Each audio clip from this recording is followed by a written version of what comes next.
What's going on, ladies and gentlemen? This is Daniel, and welcome back to another video. And also, welcome to my first ever race review of an iRacing event. Yes, as you just heard here, this is my first ever iRacing race review that I've done on this channel.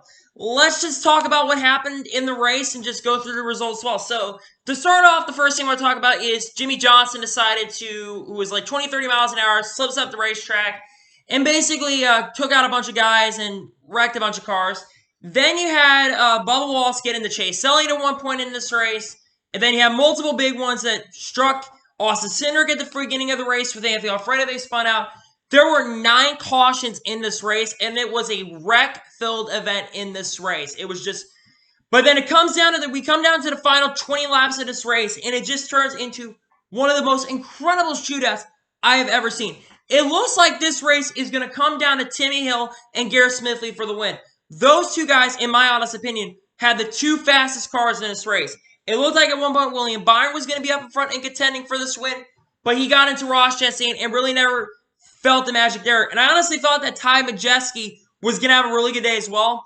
He never really seemed to have the grip today to go up against guys like Timmy Hill and Garrett Smithley, and at times Denny Hamlin.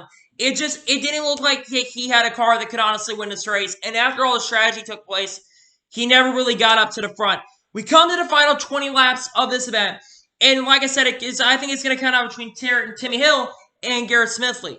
It turns out that this race is going to come down between Dale Jr. and Denny Hamlin because Timmy Hill and Garrett Smithley get passed by Dale Earnhardt Jr., who's just flying through the field and just shoots up front. All of a sudden, Denny Hamlin, who has way fresher tires, and Jr. also has some fresh tires as well, Denny Hamlin all of a sudden comes from like 15th all the way up to the front, and they come down the front stretch and come to a side-by-side finish.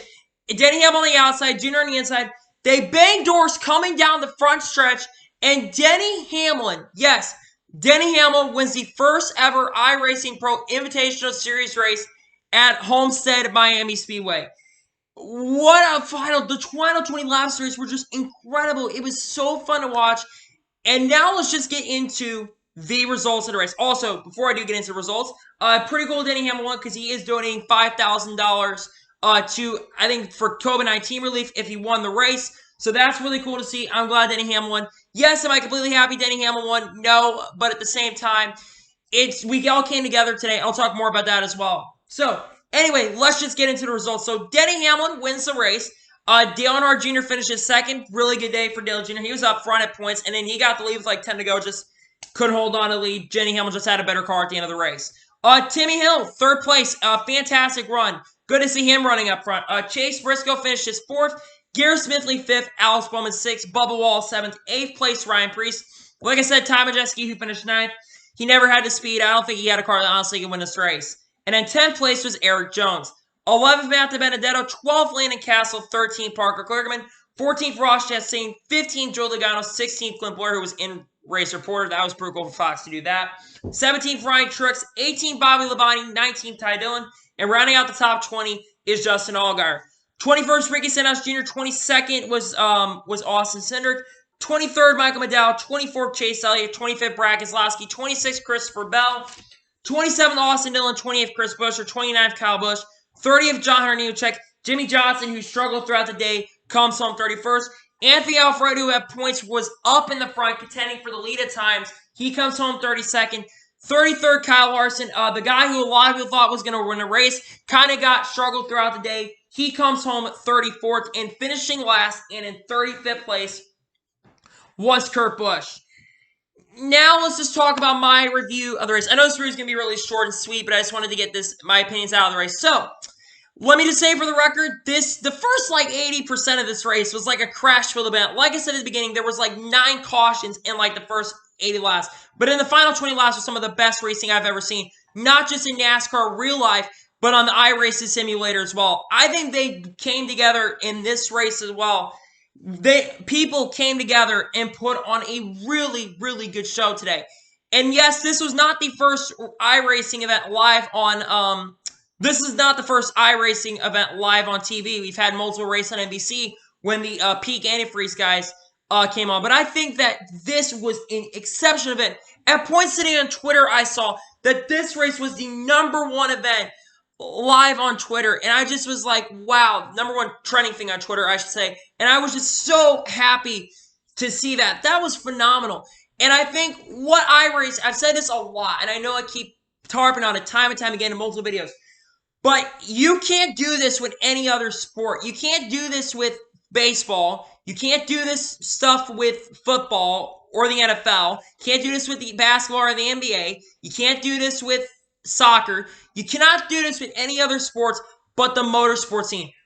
While iRacing, I have said, is not accurate, it is the most accurate way that you can get to being the actual sports leader racing. And I think that is what makes iRacing so special. And today's event was just so phenomenal to watch. There was so much hype around this event, and I think the drivers provided one of the most incredible races that we've not only seen in the race world, but I think just today's race alone was just something spectacular. And I was glad to be able to watch it and be able to tweet out my thoughts throughout the race. It was really cool, and I think it was a fun event. I think most fans got what they wanted. I just think today's race was just really fun to watch. I was so excited throughout this race. I mean, you had so many people on social media. It was just incredible to watch. And I hope we get to see more of these. And I believe there's going to be like 7 or 8 more of these races as well. So that's going to be fun. And then Tuesday night, you have the Replacements 100, which the second of the 8 races for the Replace 100. That's going to be fun. I'm just glad that we're going to get to see more of these events in the near future and probably announce more on the lines because there'll probably be some drivers who aren't going to be showing up to these events because some guys just were not having great days. But you're going to have some new faces. Maybe guys like Mark Truex Jr., maybe some other guys that weren't in the event. Maybe Ryan Blaney gets involved in this. Maybe Josh Williams comes and runs this event. Who knows what's really going to happen? But I think that today's race showed a really good side of what the motorsports community can do and why we as motorsports has an advantage during this situation and what's going on in the real world. So anyway, now to give my thoughts and my review of this race, I am going to give this race a 9 out of 10. The finish was incredible. It's just that the Wreckfest did not make it a 10 out of 10 for me, but the racing itself, when we didn't have those wrecks, was just phenomenal. And like I said, it gets a 9 out of 10. And a great way for the community and racing community and all communities in general to come together and enjoy a race during a really tough time.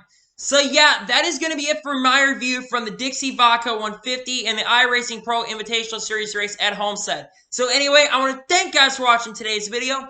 Please like and subscribe to the channel. Turn notifications on so you can be notified when a video does go live on my channel. Follow me on Twitter, Facebook, and Instagram. Links in the description below for that. And comment below your thoughts on how today's race was. What'd you think of it? Let me know below. Anyway, I want to thank you guys for watching today's video, and I will see you guys next time. Take care, everybody.